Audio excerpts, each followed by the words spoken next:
breaking news. Ukrainian President Volodymyr Zelensky talked to CNN today. He did it from a bunker in Kyiv. He talked about his country's determination to fight off the Russian invaders, and he talked about his message to Americans and to President Biden. Let's bring back CNN's Matthew Chance in Kyiv, who did this interview, who conducted it. Matthew, tell us about your conversation with President Zelensky.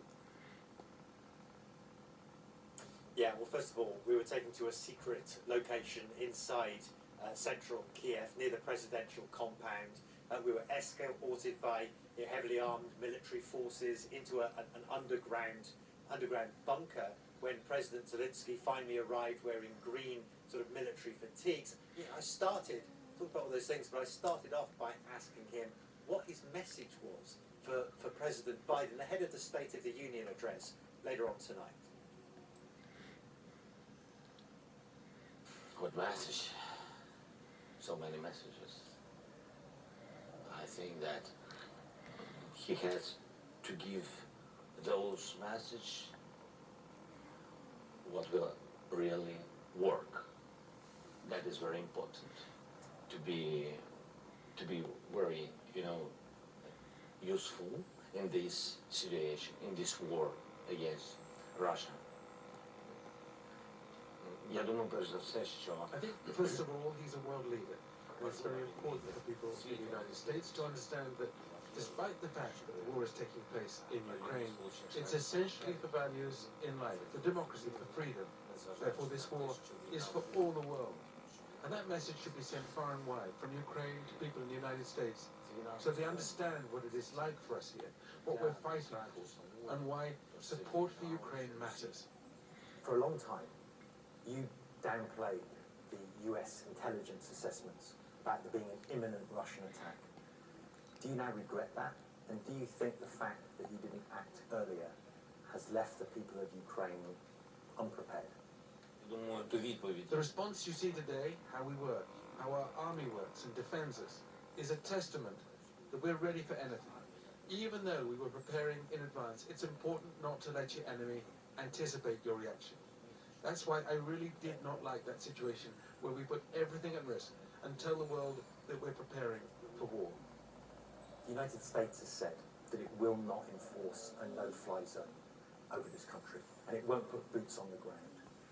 Do you think it is now time for President Biden and other Western countries to reconsider that and to help you, not just with military aid, but with manpower? I've already turned to some foreign leaders with this request. I believe that leaders must support democratic states of the world who are keen to defend such principles. The powerful issue of closing the airspace helps us tremendously. This does not mean dragging NATO into this war. We spoke many times with President Biden, and I'm thankful for him for these opportunities and support, but they also did not hear me. I've been telling them that Ukraine will fight hardest of all. You will see. But us alone against Russia, we would not be able to do it. Your army has enjoyed some significant battlefield victories in the past week. I myself have been to see some of the Russian armoured columns that have been totally hammered and destroyed by the weapons and the men who you've got fighting the Russian advance. Are you now concerned, though, that the Kremlin will double down on its military operations and hit Ukraine even harder? Firstly, why are we winning, or why are we defending ourselves? Because this is our home. Yes, Russia will double up, but take a look at them. Why our men are stronger, more powerful and successful? Because, as I said, we have what we need to protect, and they do not even understand our state. They do not know these streets. They do not know our people, do not understand our philosophy, our aspirations, what type of people we are. They don't know anything here. They were just sent here to fight and to die. You sent your delegation to meet the Russians for talks. Yeah. Did anything substantial come out of that? Is there any hope as the world watches for diplomacy? They decided to begin to speak about this situation. And I really wanted, and I asked them, so you have to speak, first of all, everybody has to stop fighting and to go to that point from where it was beginning. Yes, it began 6 days ago. I think there are principal things you can do it, and that is very important moment. If you do this, and if those side is ready, it means that they are ready for the peace. If they don't ready, it means that you're just, just how- wasting time. And do you think you're wasting your time, or do you think they're ready? We'll see. Well, Jacob, we'll see indeed, because it's been reported from Russia that there are more talks scheduled for tomorrow between Ukraine and Russia to see if there's a diplomatic solution that can be found to this. Ukrainian officials that I've spoken to, though, say the bombing campaign is so intense that everything might change. Matthew, it's tough to envision any sort of diplomatic off-ramp for Putin. He has decided to go in and invade a country and kill civilians unprovoked just because he thinks that country should be part of Russia. Does President Zelensky see any diplomatic off-ramp at all?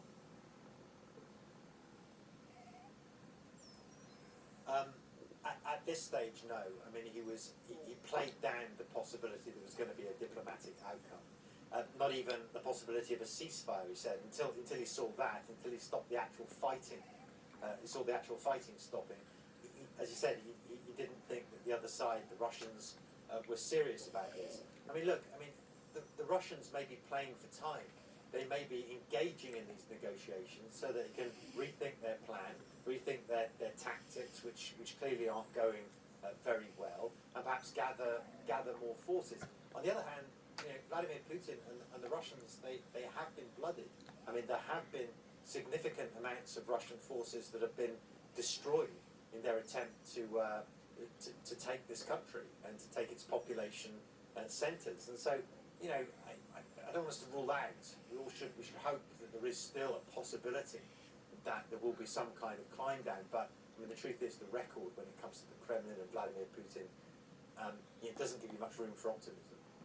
And President Zelensky, I don't mean this in a critical way, but he was unshaven. He looked exhausted. Did you get any sense of how he's holding up, not just physically but mentally? Yeah, I mean, he's obviously under a massive amount of pressure. Right. I mean, this is a hunted man. He believes he's hunted. Yeah, he believes he's the number one target of the Russians, and that his family are the number two target. That's what he says. Yeah, I mean, he's hiding from, moving from bunker to bunker. This was just one of the locations where we met him, that he spends time. And yes, he was wearing military fatigues.